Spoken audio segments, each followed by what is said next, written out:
Existem narrativas nas escrituras antigas que desafiam toda a lógica humana. Relatos que permanecem envoltos em mistério há milênios.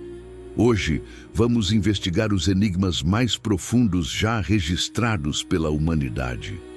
Prepare sua mente, porque o que você está prestes a explorar pode transformar completamente sua perspectiva sobre textos milenares. Estas não são apenas histórias. São janelas para interpretações que poucos ousam discutir. Imagine uma tarde tranquila no deserto. Abraão está em sua tenda quando 3 figuras aparecem no horizonte. Mas algo nesta narrativa chama a atenção dos estudiosos há séculos. O texto sugere que 2 deles seriam seres angelicais, e o terceiro, uma manifestação do próprio Criador em forma humana. Abraão aparentemente reconhece esta presença e se prostra preparando o melhor banquete. E então acontece algo que intriga teólogos. O texto descreve Deus sentando e comendo carne preparada por mãos humanas. O Eterno compartilhando uma refeição com sua criação. Pense na magnitude simbólica deste momento. Após a refeição, os 2 anjos partem em direção a Sodoma. Mas segundo o relato, Deus permanece e revela a Abraão seus planos. A cidade estaria condenada por sua maldade extrema. Abraão faz algo que parece ousado no contexto da narrativa. Ele começa a negociar com o Criador. Seria você capaz de imaginar tal diálogo? Abraão consegue um acordo fascinante. Se 10 pessoas justas forem encontradas, o texto sugere que a cidade seria poupada.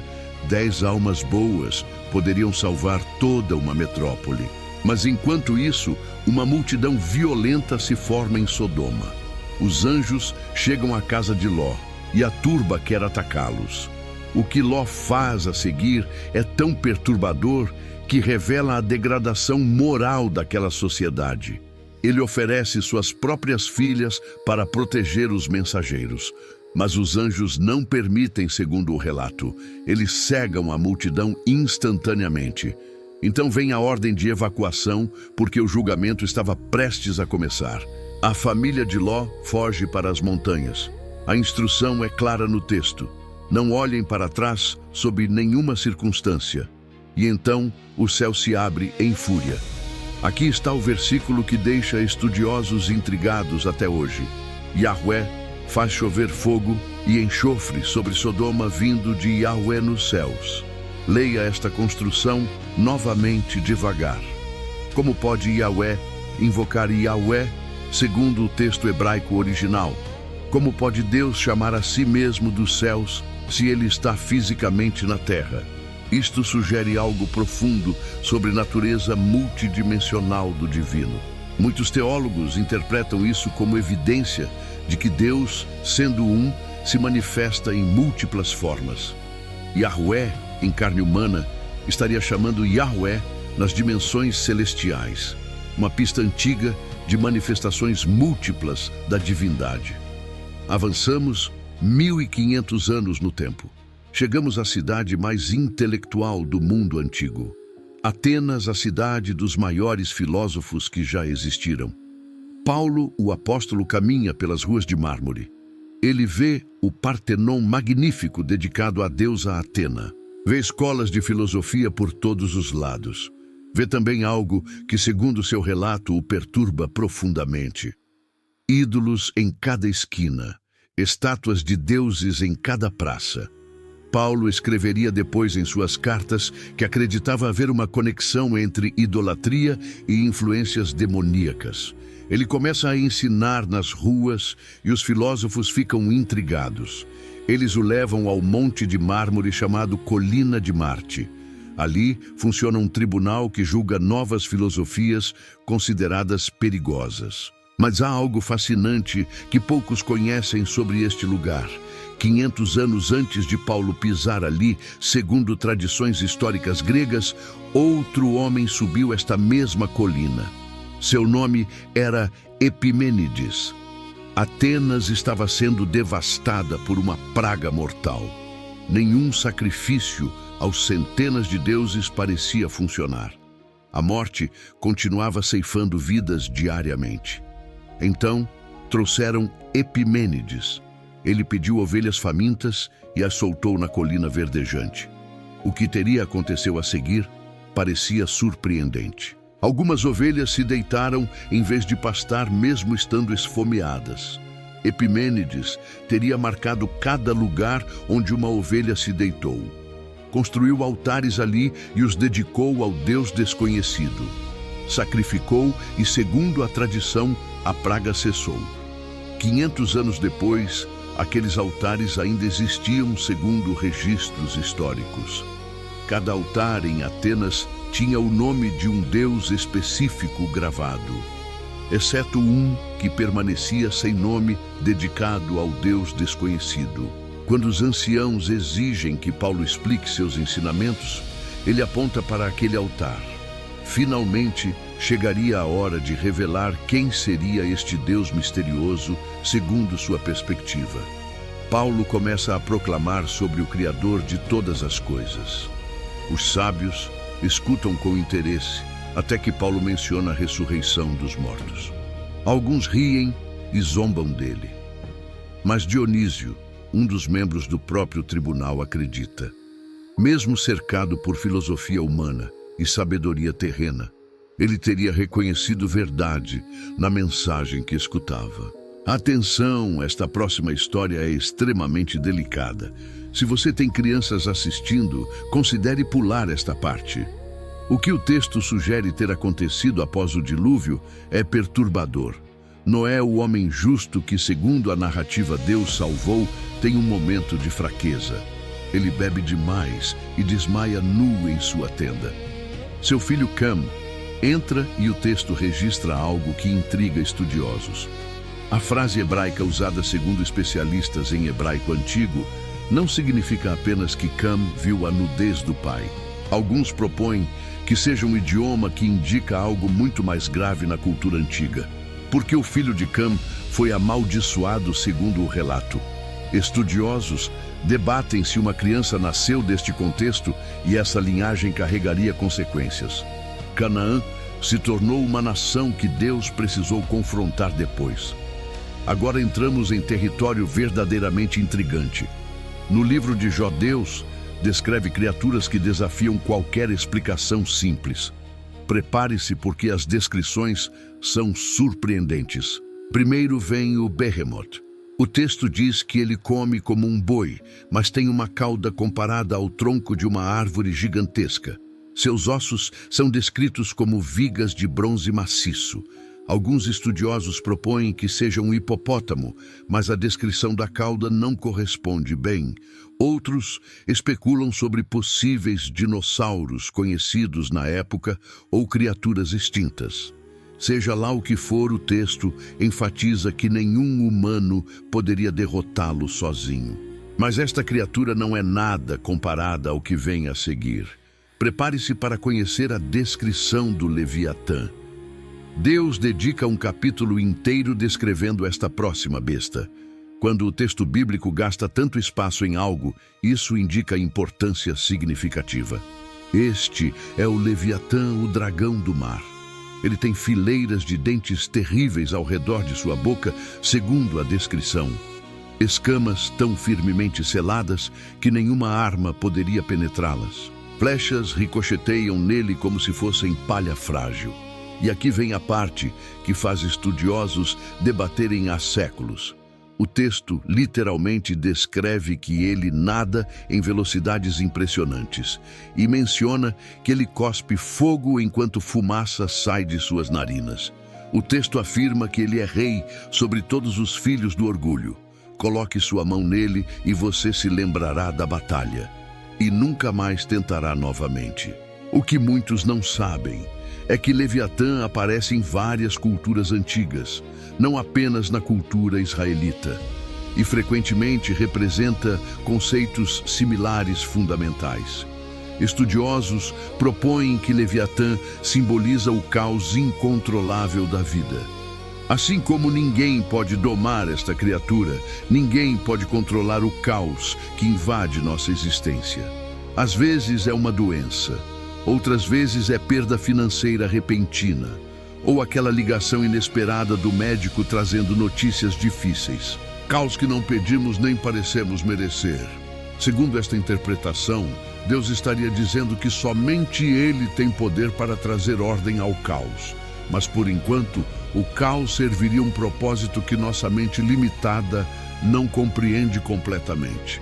Milhares de pessoas cercam 2 homens, segundo o relato. Estão furiosos e pegam pedras. Querem apedrejá-los até a morte. Mas então, uma nuvem aterrorizante desce do céu. Segundo o texto, é o próprio Deus, e ele está mais furioso que a multidão, mas por uma razão completamente diferente. Deixe-me te contar o que teria acontecido 40 dias antes. Deus enviou 12 espiões para explorar a terra de Canaã. Esta seria a terra prometida aos israelitas que viviam no deserto. Os espiões ficaram impressionados com o que teriam visto. Tudo era descrito como enorme.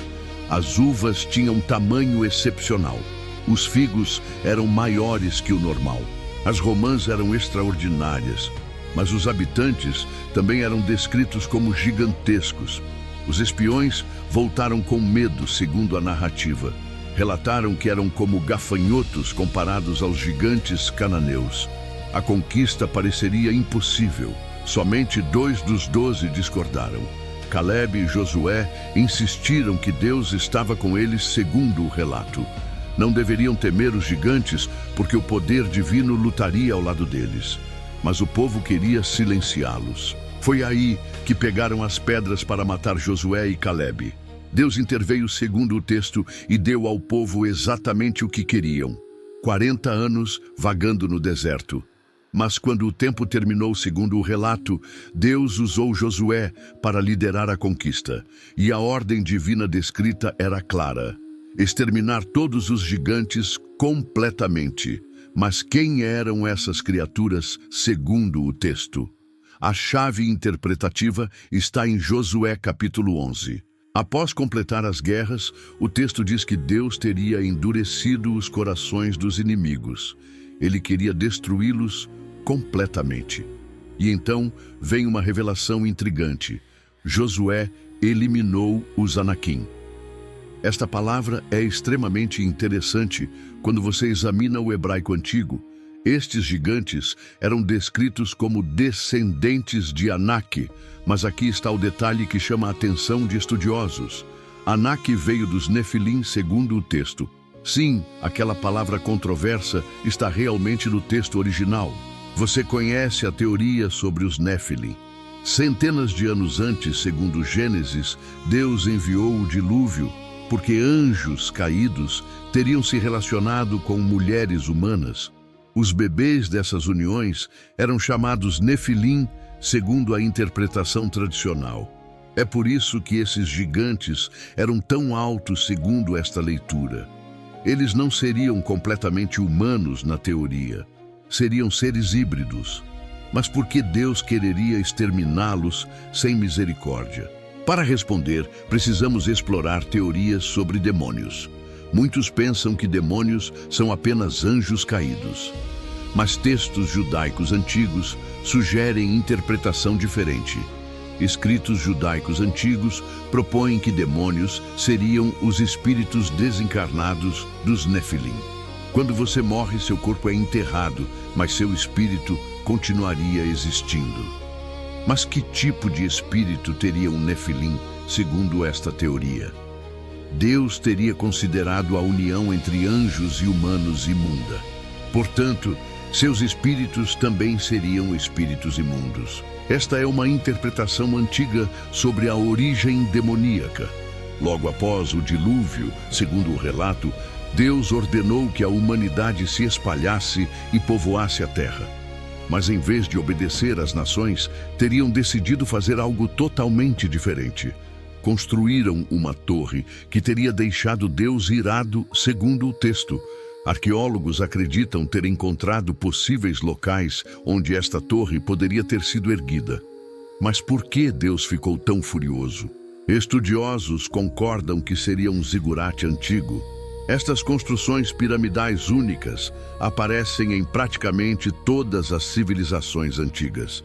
Isso faria sentido se todas as nações começaram unidas segundo a teoria. Sempre que um zigurate é descoberto, as evidências mostram que tinha apenas um propósito: era um templo para a adoração. Mas estas nações não estariam querendo adorar Deus, segundo o relato. O texto bíblico diz que construíam para fazer um nome para si mesmas. Adoravam a humanidade em vez do Criador da humanidade. Por isso Deus teria confundido suas línguas e dispersado as nações. Mas o que aconteceu com o zigurate gigante? Arqueólogos como Joel Kramer acreditam ter achado possíveis localizações. A Bíblia chama o lugar de Babel, que se tornou Babilônia. Babilônia ficava no atual Iraque. E descobertas arqueológicas revelaram fundações do que pode ter sido um dos maiores zigurates que já existiu. Mas segundo Deuteronômio, Deus não apenas confundiu as línguas como punição. Ele teria dado às nações algo mais para adorar. E esta é a parte que poucos conhecem da narrativa. Em Deuteronômio capítulo 32, há outra descrição fascinante do que aconteceu em Babel. Diz que Deus deu às nações sua herança quando dividiu a humanidade. Esta seria claramente uma referência à dispersão em Babel, segundo estudiosos. Mas qual era a herança? Deus teria fixado as fronteiras dos povos de acordo com o número dos filhos de Deus. Esta seria uma referência a anjos, segundo interpretações tradicionais, como aqueles que se rebelaram antes do dilúvio. Já que o povo não queria adorá-lo, Deus os teria entregue para adorar esses seres angelicais. As nações antigas chamavam esses seres de deuses. Até esculpiram ídolos para representá-los. A idolatria teria nascido em Babel, segundo esta leitura do texto.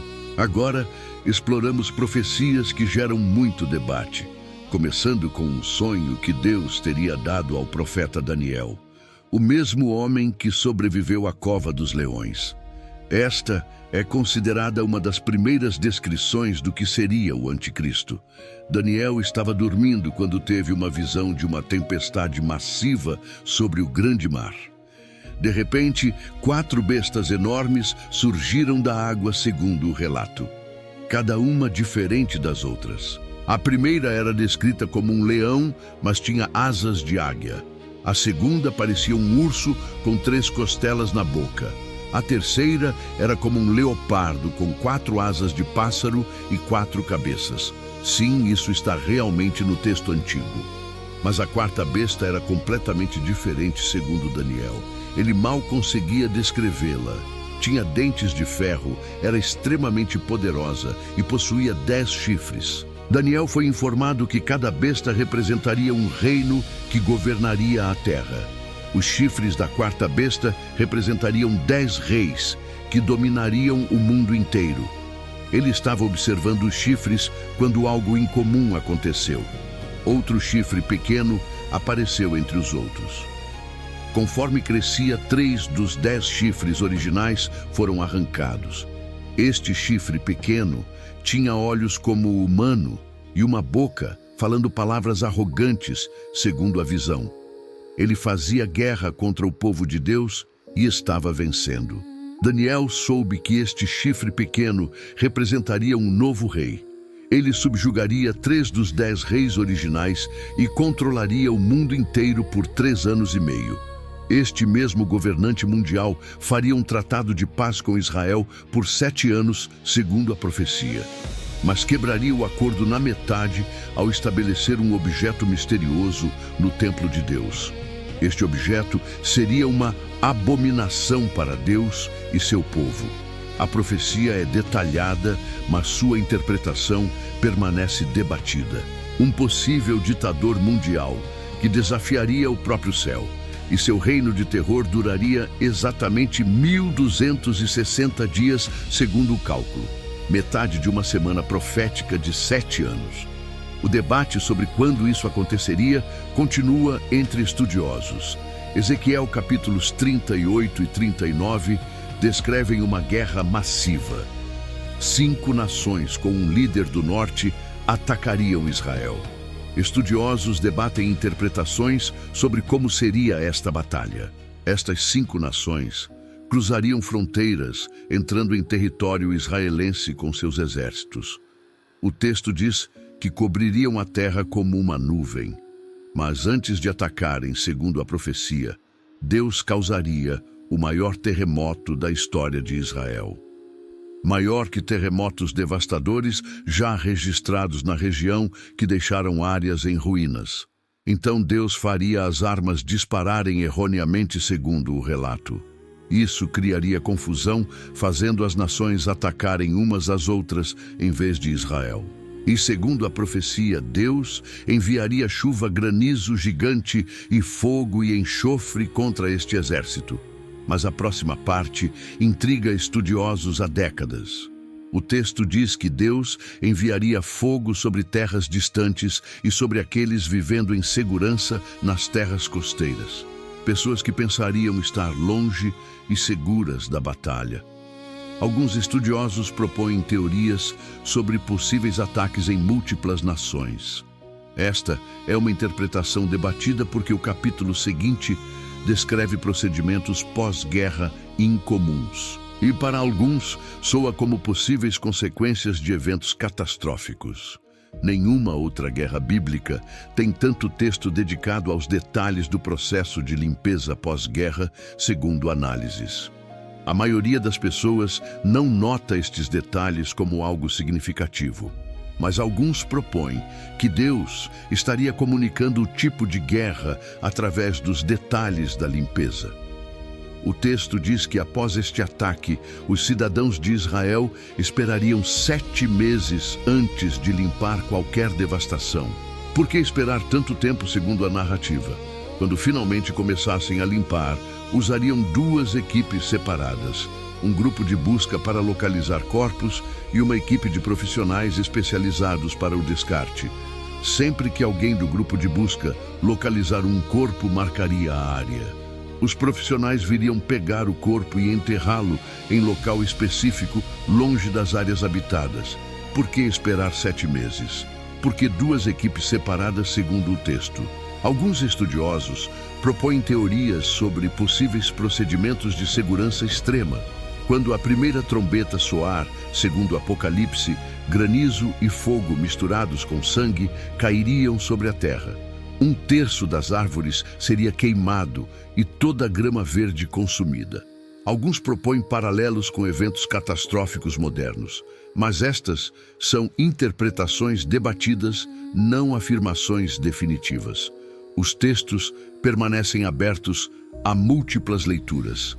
Esta combinação de elementos, segundo alguns, pode ter sido a melhor forma de João descrever o que via em sua visão profética. Quando a segunda trombeta soar, algo como uma grande montanha ardendo em fogo seria lançado no mar.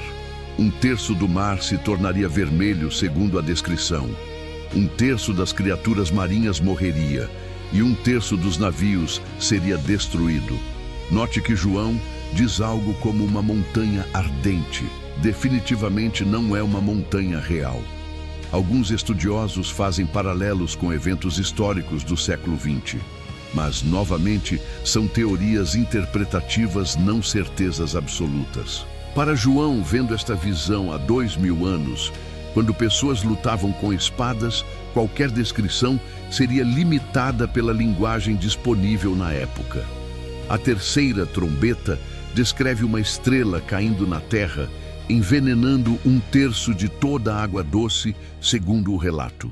Escritores modernos exploraram possíveis cenários futuros. Eles descrevem que um dos maiores desafios que a civilização poderia enfrentar seria encontrar água potável não contaminada. Resíduos se espalhariam em escala massiva. E onde esses elementos nocivos terminariam? Em corpos de água doce, possivelmente. Além disso, mortes em massa contaminariam fontes de água. Estas são especulações baseadas em modelagens científicas. Não são predições definitivas, mas possibilidades que estudiosos exploram. A próxima profecia que alguns cientistas exploraram, teoricamente aconteceria semanas após eventos catastróficos globais. O Sol, a Lua e as estrelas escureceriam. 1/3 do dia não brilharia, segundo o texto. Alguns propõem que partículas na atmosfera poderiam escurecer o céu, mas muito mais aconteceria como resultado, segundo pesquisas. Apenas dias após eventos massivos, a Terra poderia começar a esfriar dramaticamente. Em certas regiões, as temperaturas não subiriam acima de 0 por anos. Mesmo regiões normalmente ensolaradas ficariam abaixo de 0 por períodos. Não apenas a luz seria bloqueada, mas raios de aquecimento também. Finalmente, chegamos à visão mais intrigante de todas, que desafia a descrição humana. É a primeira visão que Deus teria dado ao apóstolo João, registrada em Apocalipse. João viu um trono no céu, com alguém sentado nele. A única forma de João descrever este ser é comparando-o a pedras preciosas específicas.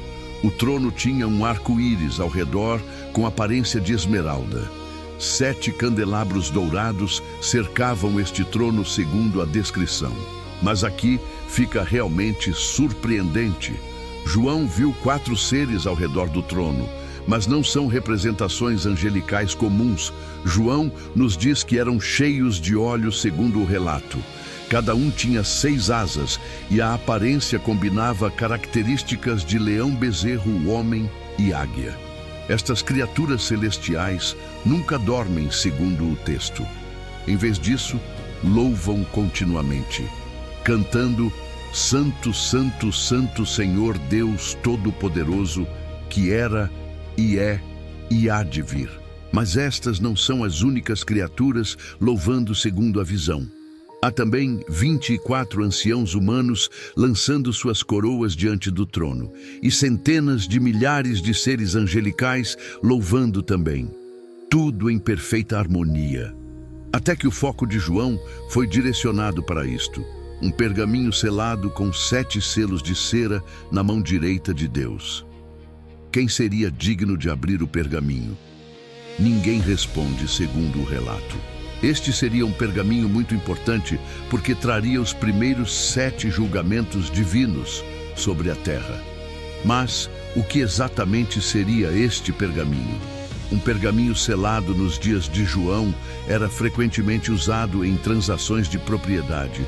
Muitos estudiosos propõem que este seja o título de propriedade simbólico da terra inteira. Até este ponto, segundo Escrituras, Satanás seria o governante deste mundo temporariamente. É por isso que João começa a chorar, segundo o relato. Se ninguém abrir o pergaminho, haveria implicações eternas. Mas as lágrimas de João secam quando lhe dizem que alguém pode abri-lo. João rapidamente olha para cima, mas em vez de ver um leão poderoso, ele vê um cordeiro, com 7 chifres e 7 olhos, que parece ter sido morto.